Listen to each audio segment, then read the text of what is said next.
तबाही, जहां देखो दीनों का घर जल रहा। यह देश कहां जाएगा, हृदय कांप जाता है बाबू। किस घटनाओं पर चर्चा की जाए, किन बातों पर चर्चा की जाए। भूमिका लेकर के ही से बिरहा की स्टोरी की शुरुआत हो गई। एक लाइन वही कव्वाली है। कौन कव्वाली बोला?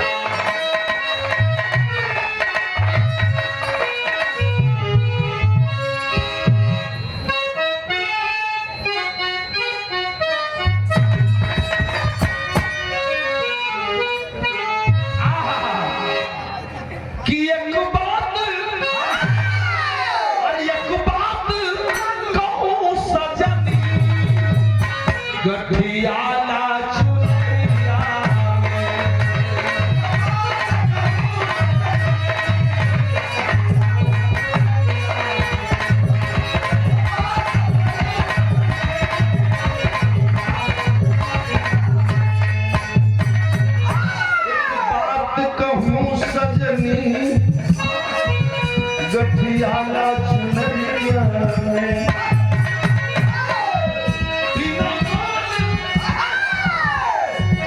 बिना माल कपी की गई।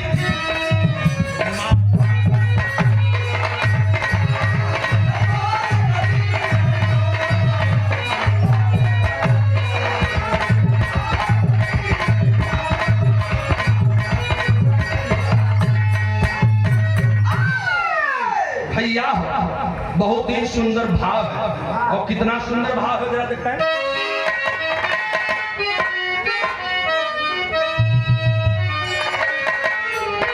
कि चांदनी है ढली रात की, प्रातः की ललाई में।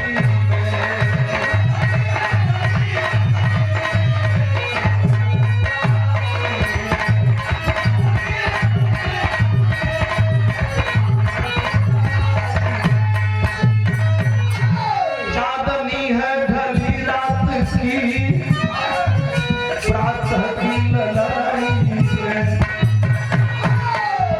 निशा में पथिक सोया। अरे ठीक है क्या बात। कैसन कैसन लोग हो गए हमारे देश में। कहाँ हम सुरक्षित हैं, यही तो विचार विषय है। मैं गा रहा था।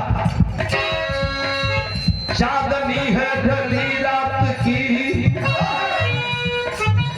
प्रातः की ललाई में निशा में पथिक सोया। उषा ने जगाई है।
सरजू कहते हैं।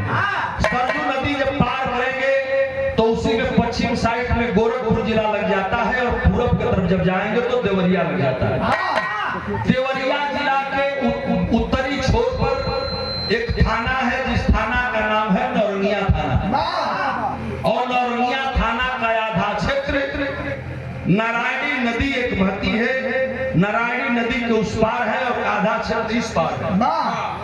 नौरंगिया थाना में एक गांव है जो गांव का नाम बा मदनपुर। मदनपुर के रहे वाले मुन्नीलाल कुशवाहा, मुन्नीलाल कुशवाहा के 5 बेटे राम प्रसाद, जगदीश, जोगिंदर और रामचंद्र।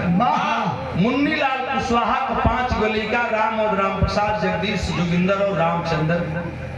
संजोग से हमारे पंच गोसाई 5 लड़कन के बियाह शादी मुन्नीलाल कुशवाहा कर दिलन। ऐसे बड़हन परिवार रहले भैया, 5 पतो आ गईन। आज 5 पतो रहीन भैया, बड़ा अमन चैन से मजदूरी धतूरी कह के मुन्नीलाल का 5 लड़का अपने परिवार के रोजी रोटी चलावत रहले। धीरे धीरे समय बीतत रहा, न केहू से अब यही हमारी बात के दिमाग में उठाई। मुन्नीलाल कुशवाहा का न केहू से दुश्मनी रहल, न केहू से कोनो झगड़ा रहल, न केहू से कोनो मर मुकदमा रहल, न कोनो केहू से फौजदारी रहल।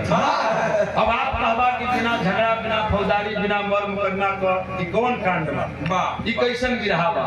हम आपके बतावत नहीं, ऐतिहासिक कांड है ये और ऐतिहासिक घटना है, दिल कांप जाएगा बाबू। मुन्नीलाल कुशवाहा का 5 लड़का मजदूरी धतूरी कह के अपन रोजी रोटी चलावत रहलन। एक दिन के बाद बा ये हमार भैया रात के 11 बजे रहल और 11 बजे रात को एक तरह सुनसान टोला रहल, जैसे आप लोगों का टोला 12 डिवाइड, यही तरह मदनपुर गौवा किनारे रहल। रात को जब 12 बजल है, 50-60 आदमी हाथों में बंदूक, हथियार, कटार लेकर के, तलवार लेकर के पूरा मदनपुर गौवे के लोग घेर ले। आज मदनपुर गांव के 50-60 आदमी घेर लेलन, हवाई फायरिंग होने लगी, बंदूक का गोली चले लगल। आज जब गोली चले लगल तो गौवा के लोगवा कहलन कि यार गौवा में गोली कैसे चलता? पूरा गांव के लोग दरवाजा बंद कर लिए, अपना अपना जान के सबका लालच हो गई। लेकिन 50-60 आदमी एक तरफ से गांव में घुसे और गौवा में घुस करके कहीं ना रुकलन चाचा, धीरे धीरे उन्हीं के द्वारे चल गेलन जवन मुन्नीलाल कुशवाहा का घरवा रहा। आज वो जा गइलन हैं तब भाई का बाबू बिरहा में भाव देंगे कौन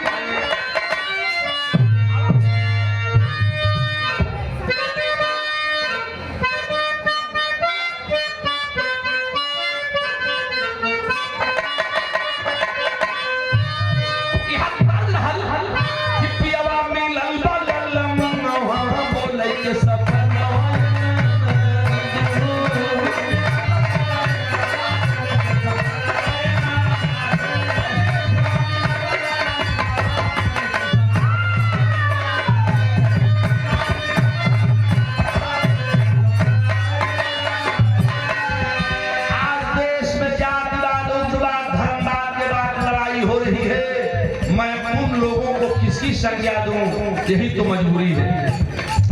बाबू बाबू बाबू बाबू रात के 11 बजे आयल बाटे डाकुअन का टोलिया, बरसल गोलियां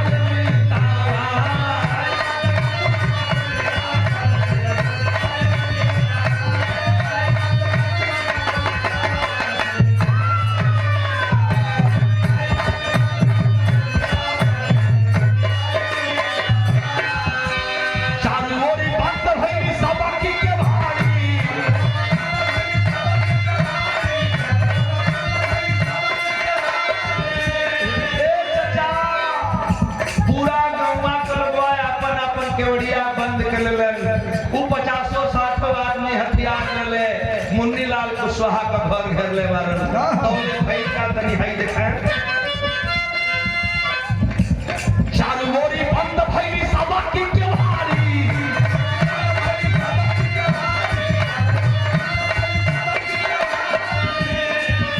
अब चोरे बीरावन के धैला पारा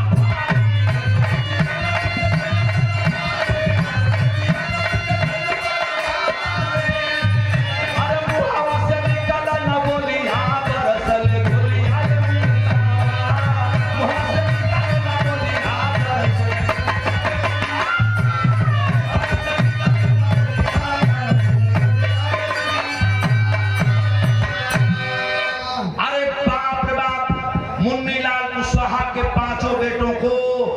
वह 50-60 आदमी पकड़ लिए। राम और राम प्रसाद, जगदीश, जोगिंदर, रामचंद्र पांचों लड़का पकड़ा गई।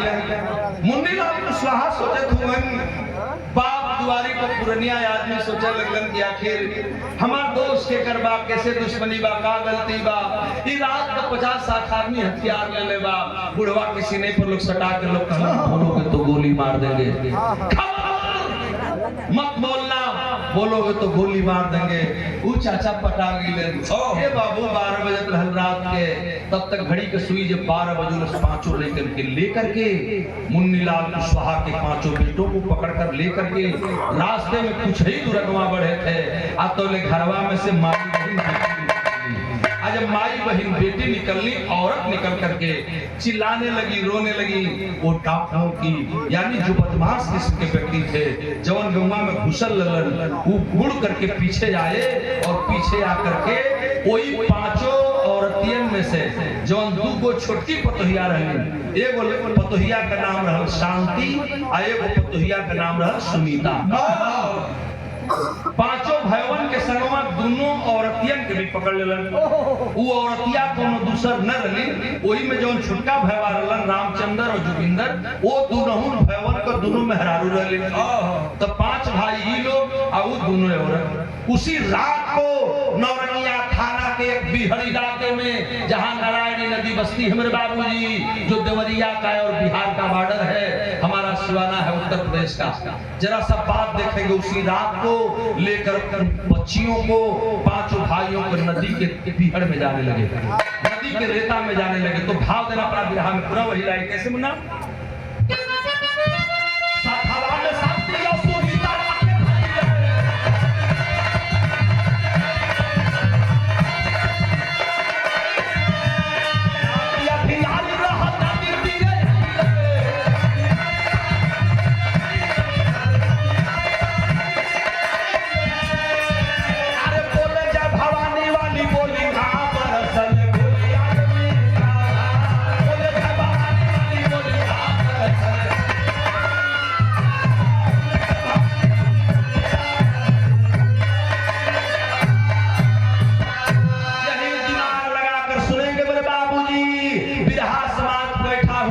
समाज के भाई बैठे हैं। रात का 12 बजने के बाद वहां से निकले थे गांव से और मदनपुर से धीरे धीरे नारायणी नदी के रेता में चले गए। जब रेता में गई बाटन, एक जगह वह 50-60 आदमी वृत्ताकार गोला बना करके खड़े हो गए। गोलाई में 50-60 आदमी खड़ा हो गया। केहू के हाथ में राइफल है, किसी के हाथ में रिवाल्वर है, किसी के हाथ में बड़ा विदेशी हथियार है, केहू के हाथ में तलवार बा, केहू के हाथ में कटार है। राम बड़का भैया सोचे लगलन कि भैया हमन कौन गलती कैली कि हमन के पकड़ के इतनी रात को दोनों नदी के तीरे ले गए हुए लोग, हमन के तले कैले वाले लोग की शांति और सुनीतवा के भी घर के लेके आए हुए। रामचंद्र भी रो रहा है और जोगिंदर भी रो रहा है कि हमन की मेहररुन के काहे के लोग घर के लेके आए हुआ। ये हमार विरहा सुनने वाले पंच गोसाई वही नदी के रेता में बिहड़ में 50-60 आदमी वृत्ताकार गोलाई में खड़े हैं और दोनों औरतों को बीच में खड़ा करा दिया। और तनिषा देखा, जब बीच में लोग खड़ा करलन हो तब शांति और सुनीता सोचे लगलिन कि आखिर लोग कई का चाहत बड़न, दिमाग काम नहीं खे करत। पांचों भैया लोग बोलल चाहता, पूछल चाहता कि भैया हमन के केकर दुश्मनी बिगड़ कैले बानी जा, केकर का बिगड़ले बानी जा, राती का धक के हमन के काहे के नदी के तीरे ले आई बड़ल। लेकिन बोलोगे तो गोली मार दी जाएगी। पांचों भाइयों के सीने पर रिवाल्वर सटी है, किसी की आवाज नहीं निकली। वही 50-60 आदमी के बीच से 2 आदमी निकले और दोनों आदमी निकल करके ओइया चल गए जहां शांति खड़ी रहल और सुनीतवा खड़ी रहल। एक आदमी शांति को पकड़ा और दूसरा आदमी सुनीता को पकड़ा। पांचों भैया ताकत हो कि भाई हमन की समन्वय हमरे घर का दोनों औरत है, हमन को भय हो लगी है। बड़का भैया सोचत हुआ कि हमार भय हुए, हमारी समन्वय लोग पकड़त हुआ रात में, आखिर क्या कर चाहते हैं। तब तक वह साला कमीना कुत्ता हरामजादा जो शांति को पकड़ा था बाबू, बदन पर से सारी खींचे लगल। जब बदन ऊपर से सरिया खींचे लगल, शांति अपन अकोरिया पकड़ के बदनिया दबावे लगली। ना भैया ना हमके उधार मत करिह, हमारे शरीर से साड़ी मत खींचे भैया। तब तक दूसरा आदमी दूसरी तरफ जो सुनीता बैठी खड़ी थी, सुनीता की साड़ी खींचने लगी। और जब सुनीता की सड़िया खिंचाए लगल तो दोनों औरतिया रोवे लगली और अपने पांचों भैयन के ताका लगली। अब यही गौर कर, पांचों भैयन का मतलब कि पांचों सगे भाई, और वही में से दो भाई को औरत भी रही। तो टुकुर टुकुर सब ताकत बाकी का हे भगवान, हमन भैयन के सामने कि हमारे घर की दो मेहरारू के लोग नंगा काहे के चाहते हैं, हमन के कर का बिगड़ले हैं। हे भगवान, ये भैया छोड़ दलो, ये भैया छोड़ दलो, बोलहु के हिम्मत नहीं थे, इसलिए कि बोलोगे तो गोली मार दी जाएगी। शाम की सुनीता का जब चीर खिंचाए लागल बालू रेता में रात 12 बजे दोनों बच्चियां रोने लगी और रो करके एक दृश्य याद करती हैं कि यही तरह एक सारी खिंचात रहल। वो याद के कइले न बिरहा में भाव बा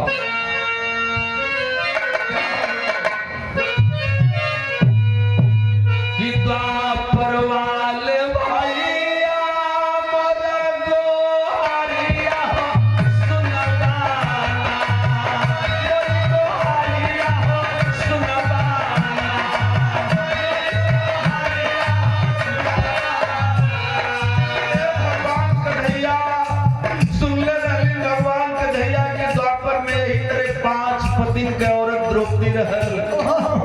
द्रौपदी के पांचों पतिन की सामने नंगा कर गई रहल।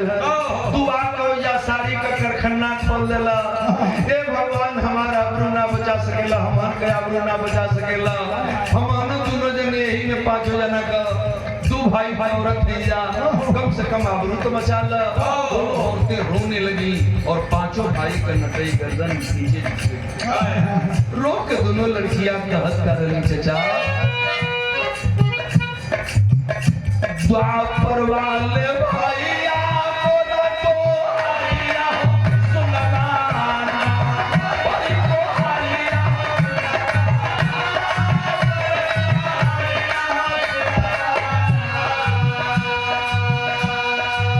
पपिया लूटल होई जतिया, पपिया लूटल होई जतिया, ले बसुरिया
के बीच में वो दोनों औरतें रो रही हैं।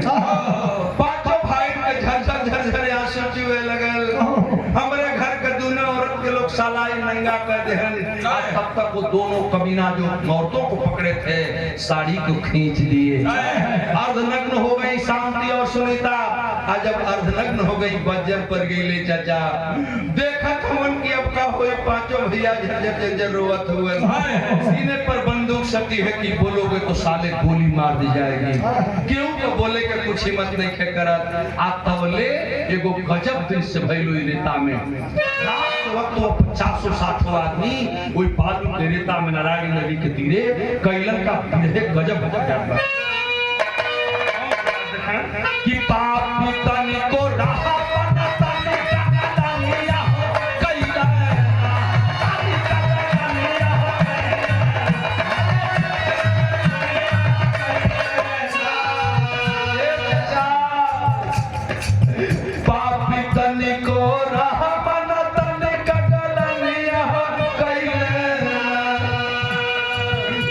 पपिया पपिया सारिया हो उतरल, पपिया सारिया हो उतरल, नंगी बदनिया कइले ना। साड़ी खींच डाले, पेटीकोट ब्लाउज बुचलबा शरीर पर चचा। हमार माई बहन बेटी बैठल है, तनी सा हमरा बिरहा के सुनब की देश कहाँ जाई। ये चचा जब साड़ी अर्धनग्न हो गई, पेटीकोट ब्लाउज पर दोनों बच्ची अपनी आबरू को बचा के वही जब बैठ गई, और जब बैठ गई ना तो रहली वही भवन में दूगो कमेहरा ये बाबू बज्जर पर गई चचा। अब देखा उसी रात को होने का जा रहा है ये सादर सम्मान, ये पुरस्कार हमारे भैया दूसरा नमस्ते प्रणाम सलाम सब भैया के प्रणाम बा क्या करते हो तनी सब बैठ और प्यार से बैठ के 10 मिनट समय दे ये मेरा खातिर। ए चचा कोई रतिया गए पंजा दोनों औरतिया पेटीकोट ब्लाउज में वही जा अपन आबरू ऐसे ताप करके बैठ गई। टूट गए साले कुत्ते की तरफ। वो भेड़िया जो दोनों खड़े थे बदन पर से ब्लाउज को नोच दिए और ब्लाउज फाड़ दिए, पेटीकोट फाड़ दिए और उसी धरती में रात के वक्त में बाबू आसमान कांपने लगा। यहाँ में टेरी देखना पड़ा।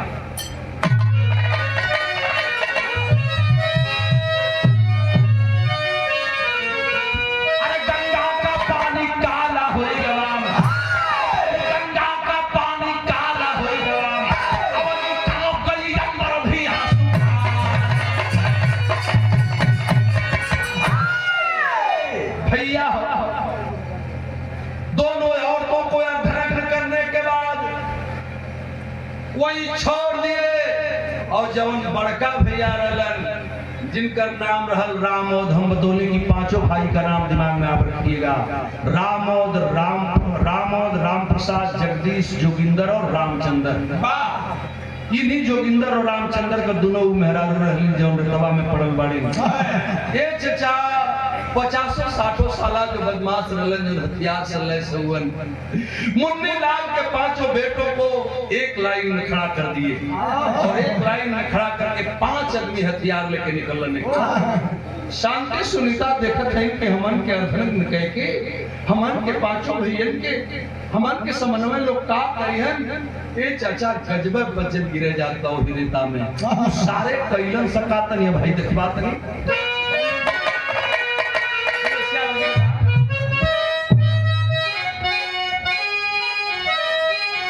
कि बसही थाना के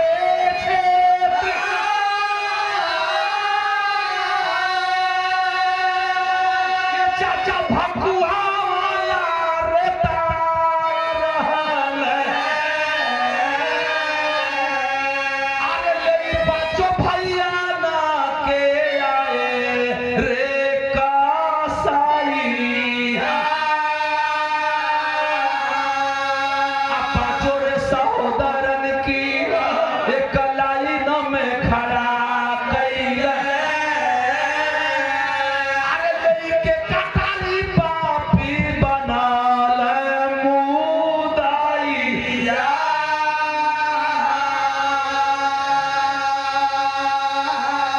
बड़का बिराना के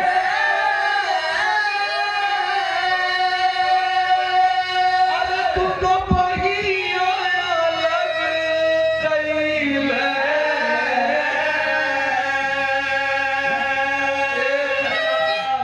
एक चार भैया के वो जा छोड़ देलन जौन बड़का रहलन ना वो राम और के सामने लेके खड़ा कैलन कहलन कि राम और जरा दोनों बाहें फैला करके खड़े हो जाओ। राम और भैया एक तरह दोनों भैया फैला के खड़ा हो गइलन। और जब दोनों बाह फैला के खड़ा भइलन चारों भैया ताकत बारन की सालाई भैया के संगवा का करिहन सो आ तब तक 2 आदमी आए और 2 आदमी अइलन। ये चचा दुल्हन के हाथ में तलवार रहल हो और वही रात कोई भगुआ वाला रेता में जहां जाएंगे नारायणी नदी के किनारे नरही खान नौरंगिया थाना के बाद बसई थाना पड़ता है। वही बसई थाना में भकुआ वाला रहता बा कोई रेता में लेलन दोनों बाप फैला के राम और की खड़ा किलन। एगो साला कटारी लेके आगे बढ़ल, दूसर का कटारी लेके आगे बढ़ल। आज भगवान कहिलन त कहलन कि राम और जरा बाप फैलाओ।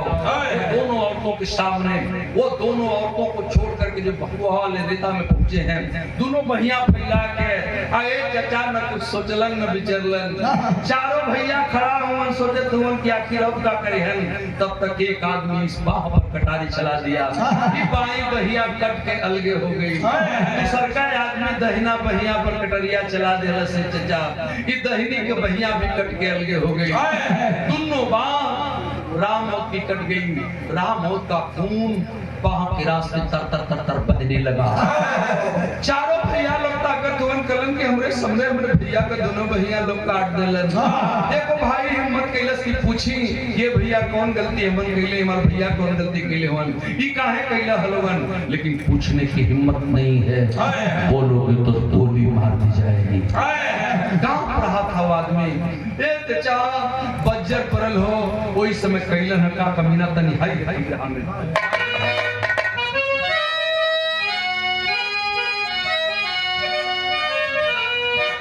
कि बड़ा कबीराना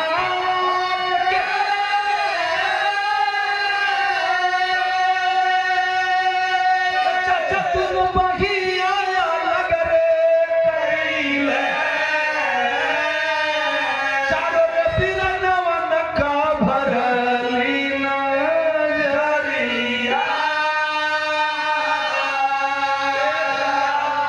दोनों बहिया काट दलन हो, दोनों बहिया काट दलन तो राम और भैया ऐसे हिले लगलन।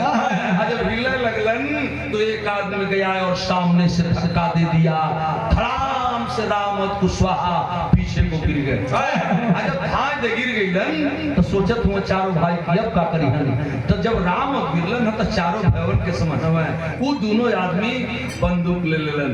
आ गिरल धरा पर दुनु, गिरल धरा पर दुनु यही तलुआ में गोली मारे।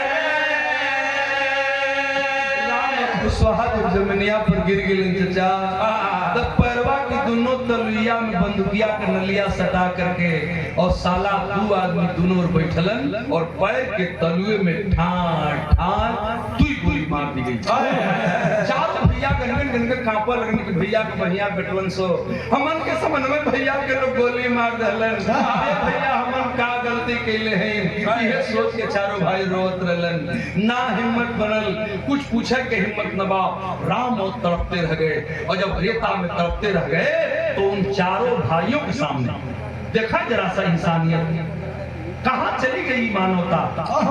चारों भाइयों के समनवा दोनों साला तलवार लेकर खड़ा भइलन और कटार लेकर खड़ा होकर राम और कुशवाहा को वो जो भी शरीर जमीन पर गिरी है ये चचा पूरा बदनिया के बुट्टी बुट्टी काटा लगन।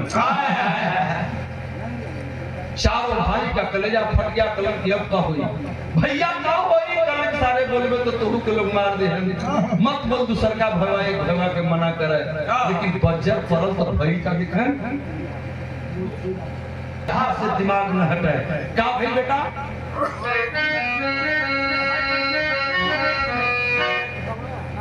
चारों भाइयों ने सर पकड़ करके जब राम और कुशवाहा के बदनिया के काटे लगलन हो चारों भैया के हिम्मत कैलस की तनी विरोध कर जा। जब चारों भैया विरोध पर उतर लगलन तौले वो सारे कैलन का गीत बदल गई।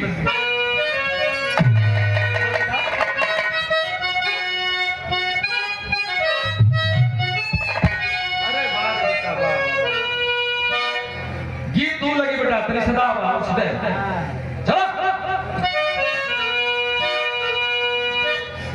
कि हम तो से पूछिया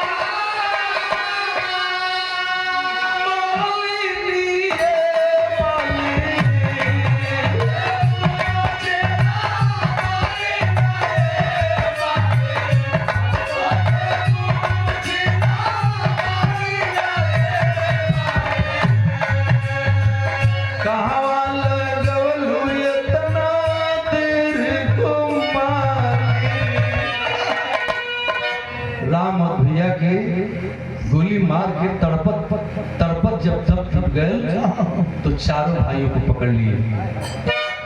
राम प्रसाद जागा दिस जो किन्नर के भइले पापी,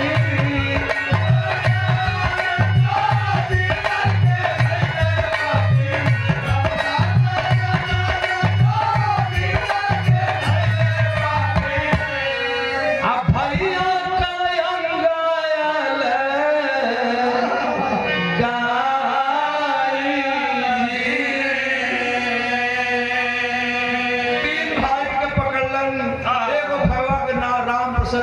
राम प्रसाद, जोगिंदर, रामचंद्र, जगदीश बाबू पकड़लन है, लेकर के सामने आए दुनहुन के फिर खड़ा कर अये चाचा दुनहुन को जब रोवे लगल तो तीनों रे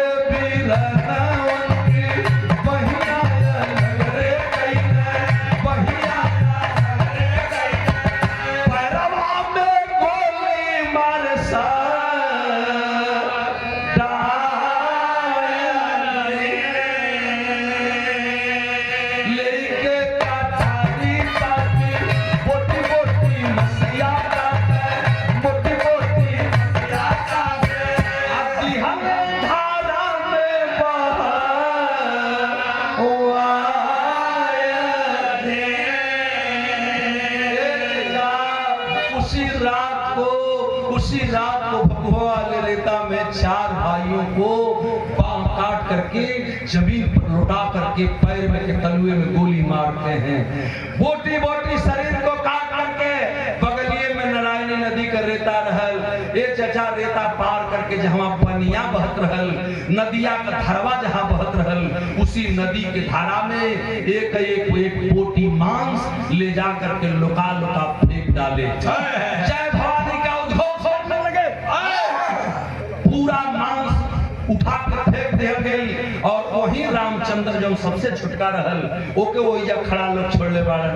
रामचंद्र भैया सोचे लगलन कि ज्यादा हम ना बोलब, हम ना बोल, अगर हम बोलब तो हम के लोग मार दे हन, हम के काट दे हन, अगर हम के लोग छोड़ दे हन तो घरे जाके ईटा पात के मजदूरी करके कम से कम अपनी चार भैया की परिवार के जिया ले।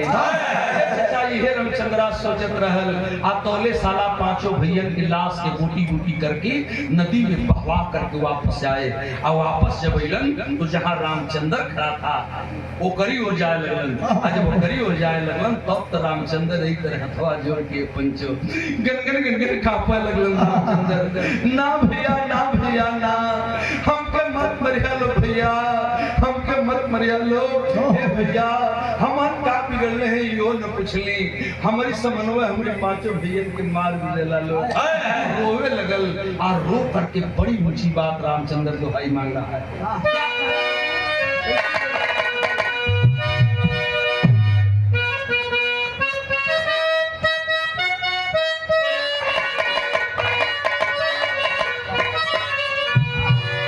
किले के गढ़ा सा पापी घेरे चारों ओरिया चारों ओरिया चारों ओरिया बबुआ रामचंद्र भी लखाए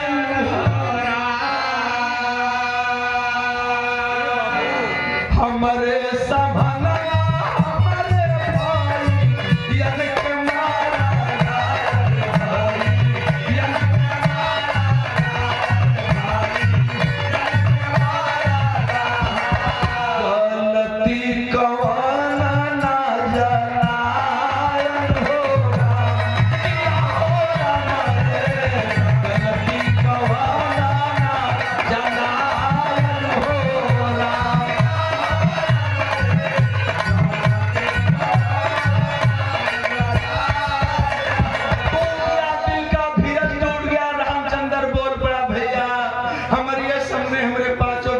चारों भैयन के काट के गंगा में बहवा देला लोग रेता में ले आके रामरी पत्नी शांति और हमरे भयो सुमितवा रहल ओके नंगी कह के कोई रेता में तड़पत छोड़ देला लोग मार के। नहीं उम्र गई सकी जिया ताड़ी सो, अब कम से कम हमके तो छोड़ दा लोग, हम छोड़ दा घरे जाए तो परिवार जिया ले। रामचंद्र रो रहा है और ये साले बोल रहे हो, साले बोल रहे हो, अभी बोल रहे हो जुबान काट लूंगा। अभी धीरे धीरे हथवा जोड़ ले, पीछे हट लगा ना भैया ना हमके मत मरिए भैया, हमके मत मरिए। आज पीछे हट लगे लेकर हथवा जोड़ के दया को भीख मांगत बा। बोले बगलिया वाला जो सड़क खड़ा रहल, ये चचा कोई रोवत रामचंद्र कुशवाहा की संगे कैलस का तनिया भाई दे कि शांति और सुनीतावा तुमनो देता वा में मरी हो देता वा में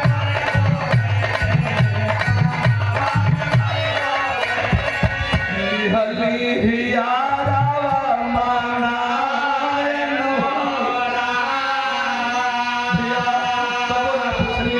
तबो ना पूछली कि काहे हमारी औरत का हमारी भयो का इज्जत लुटत वालो। अब वो छोड़ दो भैया, हमके छोड़ दो बोलो तो परिवार के जाए ले। आइए तने कहत रहल आ तोले वही कलइए के ऊपर तनी गोरा हमरा पपिया ताते ला पलैया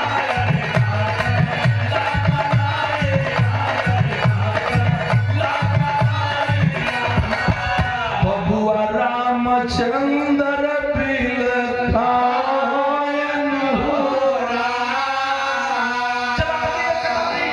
कटारी चला करके जुड़ा हुआ हाथ जो ही दोनों हथवा जुड़ल रहल, कोई दोनों हथवा पर कलैया पर चला के कटरिया दोनों बहिया का कलैया काट देलन, दोनों हाथ कट के वहां गिर गई। रामचंद्र रोहिया छटपटाए लगल, फिर ई नटई पर धक्का दे के लोगों ही गिरा देलन। और गिराने के बाद वो साले कमीने रात के पहर में उसी वक्त लोगों ने एक काम किया कि वहीं तर रामचंद्र की पूरा शरीरिया में गोली मार करके तड़पता हुआ छोड़ करके कोई फकुहा वाला रेता में से लोग 50-60 आदमी फिर वापस चले गए। वही तड़पता धीरे धीरे रामचंद्र कुशवाहा ए बाबू दम को तोड़ दिया, दम तोड़ दिया। रात का पहर है, 50-60 आदमी साले बदमाश तो चले गए। कारण अब तक नहीं आपको स्पष्ट हो पाया, इतनी बड़ी घटना हो रही है और इसके पीछे का कारण क्या है, यही तो बड़ा विचारणीय विषय है। ये चचा जब रात का 3 बजल 4 बजल भोर का समय भई तो जौने रेता में नौरंगिया थाना के सामने वो नारायणी नदी के रेता में जहाँ शांति और सुनीतवा के अर्धनक कह के कमीनवा छोड़ले बाड़नी वही कमीना उस शांति और सुनीता को धीरे धीरे 4 बजे भोर में जब कुहेसा पड़ल, बालू का रेता धीरे धीरे ठंडा भई, तनी तनी होश आवे लगल। आज शांति के जब होश आई देखलस कि हमरे बगल में सुनीतवा भी लेटल में आपना लूट करके 5 भैयन के लेके लोग कहां गइलन। अब दोनों औरत कैसे होश में हन, शांति दौड़ के गइलिन हन नदी किनारे, आ नदी में से अजूरी में पानी निकललिन हन। ए बाबू पानी ले आ करके मुंहे पर छिड़कत बाड़ी, आज सुनीतवा के भी होश में लेलिन। जब दोनों बहन होश में लेलिन गला में गला मिला कर रोवत बाड़ी, लेकिन हमार 5 पति कहां गइलन, ये रात का पता कैसे चली। आ तौले धीरे धीरे सवेर हो गल, रोते रोते वह दोनों औरतें धीरे धीरे बढ़ते बढ़ते फकुहा वाला रेता जो बसही थाना के छत में पड़ता है वहां गइलिन। हाँ अरे बाप रे बाप, वही में शांति देखलस कि हमार सैया के सीने में गोली लगल बे, बदनिया छलनी बा और लसिया पड़ल बा, लेकिन 4 भैयन का पता नहीं बा कि वो लोग कहां बाड़न। एक भाई की लाश तो वहां पड़ी थी रामचंद्र की, लेकिन चारों भाई जो कुशवाहा थे उनके पता ही नहीं, लेकिन हम बतौनी कि बूटी बूटी मांस को नदी की धारा में बहवा चुके थे। अब खून गिरल बा, यह लोग देख करके नदी तक गइलिन हम, वापस अइलिन, सोचलिन कि अब का करी, अब का करी। पूरा गांव जो होत हुई यही तरह गंगा रहल, पूरा गांव के लोग जो हल रात भर गुरलन, किसी का पता नहीं चला। जब सवेर हो गई तो दोनों औरत फटे वस्त्र में उस नदी के किनारे से घर के लिए वापस आ रही थी। जब घर के लिए वापस आई पूरा गंगा में दौड़ पड़लन, अरे कहाँ हुवन लोग, कहाँ हुवन। दोनों औरत जो बेसहारा है लोग थे, हमन का कुछ नहीं किया जाना का भाई लोगों के संगे हमन के कुछ नहीं के मालूम। ए बाबू जे घर में लेकर रहल कुल रोवत बा, सब रोवत बा, केहू कुछ बतावे की हिम्मत नहीं के करत। लेकिन बिरहा का कारण क्या है? अब दिमाग लगाई। बारे मेरा देश, इतनी बड़ी घटना के पीछे कारण क्या था? ये बड़ी बेजोड़ चीज है और यही तो निशानी विषय है। पापड़ लगा बेटा।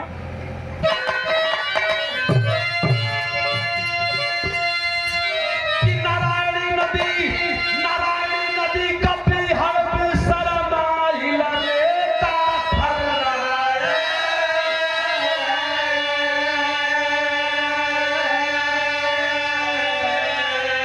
नारायणी नदी कभी हर शरमाइला रेता फर्राए। चाचा अवनी का पे अंबर भी अलसाइल रेता फर्राए।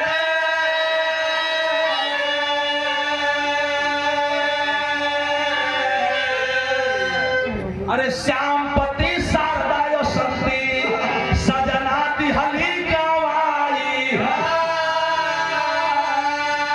सुनीता शांति असमत दिहली पर मंगियो गैल धोवाई।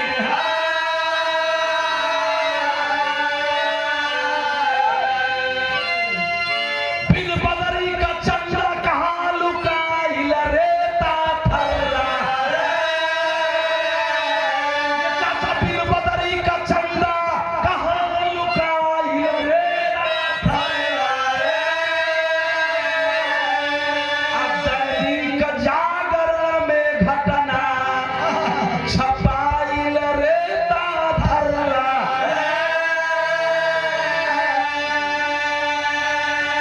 अरे बाप रे बाप, 5 भाइयों का पता नहीं है। दैनिक जागरण का पत्रकार पेपर में मोटिंग हेडिंग छापा है, इंसान बना हैवान। मैं जब इसको पढ़ा हुआ कटिंग पेपर की आज भी मेरे बैग में पड़ा हुआ है मेरे भाई। उसमें लिखा है कि क्या दुश्मनी है पता नहीं, लेकिन इसके पीछे की रंजिश जो पत्रकार लिखा था, पढ़ने के बाद कलेजा फाट गया मेरे बाबूजी। जानते हैं रोवत है पांचों भाई के औरत, कहीं केहू का पता नहीं है। पांचों भाई मार दे गई हुवन, ओई में 2 ठोरी के आबरू भी लुटा गई रहल, लेकिन सेनूर ना बचल।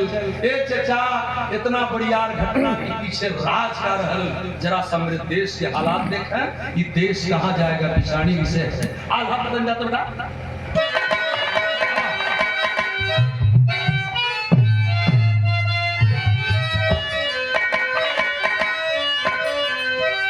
ये चाचा जवन रे सनावाती राम कृष्ण गांधी लोहिया अम्बेडकर जैसन देश का दूत।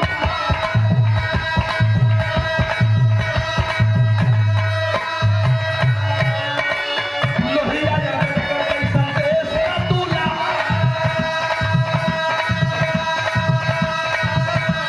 ऐसे पूरा ही हो संविधान का सपना।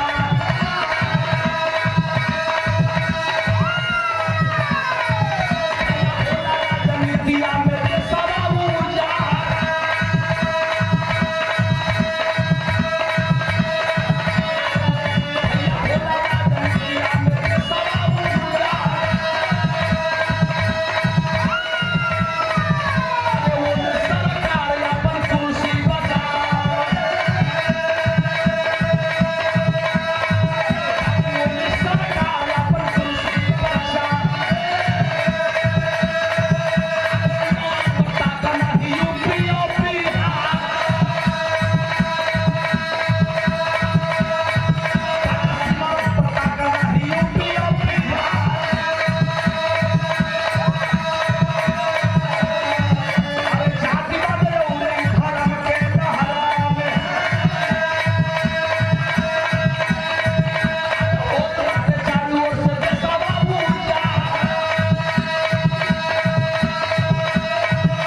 बात नोट कर लीजिए।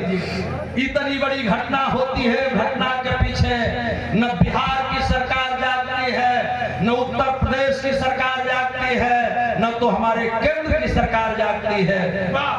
कहीं से कोई झूठ नहीं रहेगा। जानते हैं क्यों? अब भी आप चले जाइए, मैं तो देखा हूं आंखों से, नारायणी नदी के उस पार में बिहार का इलाका है, जंगल राज कायम है। एक कदम बड़ियार घटना के पीछे कारण का रहल तनी सा बात करब। सुधीर बाबू हमार बात न करिए, जे भी यूट्यूबर साथ यहाँ बैठा है, सोनू बाबू जरा सा गौर करेंगे। जानते हैं क्या है? एक भाव मिले जाता, खेत खाए गदहा मार, खेत खाए जुलहा मारल जाए, खेत खाए गदहा मारल जाए जुलहा, वही के उलट दे, खेत खाए गदहा मारल जाए जुलहा। अब चाहे एक तू जात पर ले जा, चाहे बिरादरी पर ले जा, चाहे धर्म पर ले जा, लोग लड़ाने का काम हमारे आपकी बिरादरी में करने के लिए जानते हैं वहां हो क्या रहा है। एक पीछे कारण का रहा है, तब बजर में गिर गई। जानते हैं मैंने नाम लिया है कि राम से कोई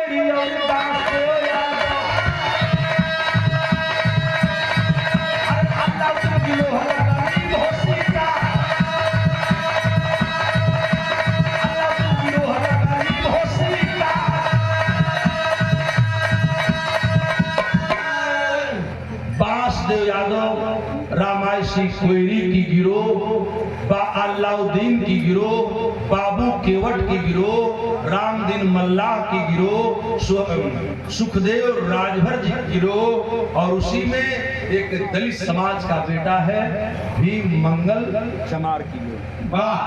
आपस में आज भी उस जंगल पार्टी में आपस में गोल गोलैती का लड़ाई बा। जैसे रामायसी कोयरी का दुश्मनी बाबूलाल यादव की गोलवाली से बा, बाबूलाल यादव की गोल का दुश्मनी अलाउद्दीन वाली गोल से बा, अलाउद्दीन वाली गोल का दुश्मनी बाबू केवट वाली गोल से बा। इन्होंने उनके आपस में गोल गोलैती में दुश्मनी बा। लेकिन जब इनको बदला लेना हो रहा है तो ये लोग जिस गोल से दुश्मनी है, जौने गोल में है फलाना रहता, उनके नैखन मारत सब देखा देश। जब इनको बदला लेना होता है तब बहुत दूर वो गांव के आदमी के जवन वो जाति को हो, यानी जौने जात वाली गोल से दुश्मनी बा, वही जाति को है रमौधा हो, तो हम वो के ना मारब, राम के मारब। मने ये बेचारा के कुछ मालूम नहीं थे कि तोहार दुश्मनी बात तो हमसे उसे का मतलब बा, लेकिन उनकी आपस में दुश्मनी है, रंजिश आपस में है, गोल गोलैती की दुश्मनी है। लेकिन जब बदला लेना होता है तो जानते हैं गांव में जाके आ वो बिरादरी का है टोला हो, मने कोनो राजभर वाली गोल से दुश्मनी रहल तो राजभर का टोला हो, तो ले आवा यही में से दो चार गो भर पकड़ के ले चला राजभर भाई लोग के आई नहीं उनके मारल जाई। चमार का दुश्मनी बात, चमार के वाले भाई को पकड़ लो, ले चलो उस सारे तने के सब बेटा यही चमरन के मारल जाई। मने कितनी गिरी हुई मानसिकता है। जैसे दुश्मनी बा ओके ना खनैखा मार पावत, तो वो बिरादरी का जे बसल बा आ दूर बसल बा, जिसे कौनो मतलब नहीं खे, ओकर हत्या कई जात बा हमरा देश में। ये लिए हमार भैया बहन माई बेटी हमन के सजग रहे के पड़ी। यहाँ सब समाज के भाई बैठे हैं, हमको अपने बचाना होगा। आप अपने को बचाओ, अपने बचो, नहीं तो देश या गर्भ में जाने वाला है और हम जाति के नाम पर हमारी हत्या कर दी जाएगी। हम चमार हैं, हम राजभर हैं, हम मलाह हैं, हम पिंड हैं, हम केवट हैं, हम निषाद हैं। हम यह करते रह जाएंगे और अहिर की दुश्मनी में चमार मराई, चमार की दुश्मनी में मियाँ मराई, मियाँ की दुश्मनी में मलाह मराई, मलाह की दुश्मनी में चौहान मराई, चौहान की दुश्मनी में कोई और मरा जाए। इसी तरह से मुन्नी लाल कुशवाहा करके उससे दुश्मनी ना रहल, हम बतौले रही ना। लेकिन बाबू केवट और रामायसी कोयरी का जो गोल रहल, वो गोल गोलैती में 50, 60, सैकड़ों, हजारों आदमी काम करते हैं। जब बदला लेना था तो गोल के लोगों के नाम मार पौलस, तो वीरेंद्र भैया वो जाति की आदमी थे मदनपुर में जाके की वही बिरादरी कहा ले चल, यही सारे के मारा, पांचों भाई का जान चल गई। और दोनों औरतों की इज्जत लूटी गई। यह है मेरा देश। पेपर की कटिंग अब भी मौजूद है। दैनिक जागरण का पत्रकार प्रवीण कुमार पाठक लिख रहा है उसमें, जब यही देश के हालात हैं तो देश कहाँ जाएगा। मैंने लिखा है हमें अच्छे लाल यादव कि आखिर देश कहाँ जाई, एकरी खातिर वो काम करे।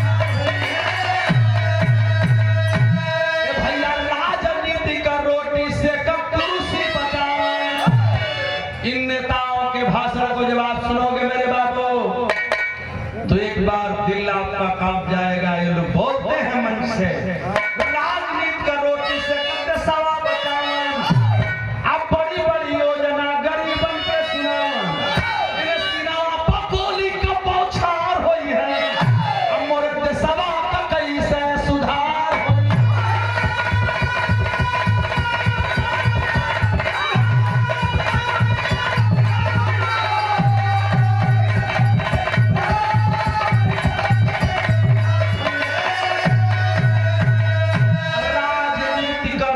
से का कुर्सी बचावे, बड़ी बड़ी योजना गरीबन के सुनावे। ये हमारे बगल में खड़ी हैं बिहार की बहुत मशहूर गायिका, इस जमाने की बहुत मशहूर गायिका, और जिनको जमाना जानता है, यह लक्ष्मी प्रियदर्शी है कोचस बिहार से।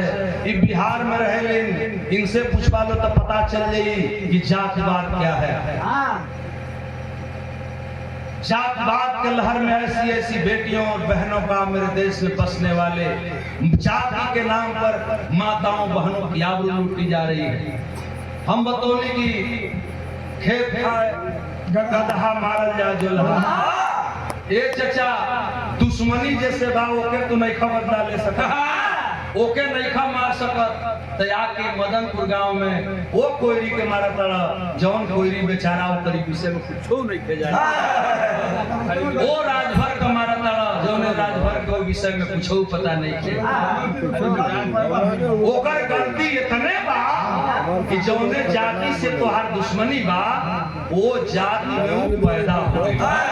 इसी को संत रैदास ने कहा है कि जाति जाति में जाति है, जस केलन के पाप, जाति कुजाति न जाति है, जब तक जाति न जाति।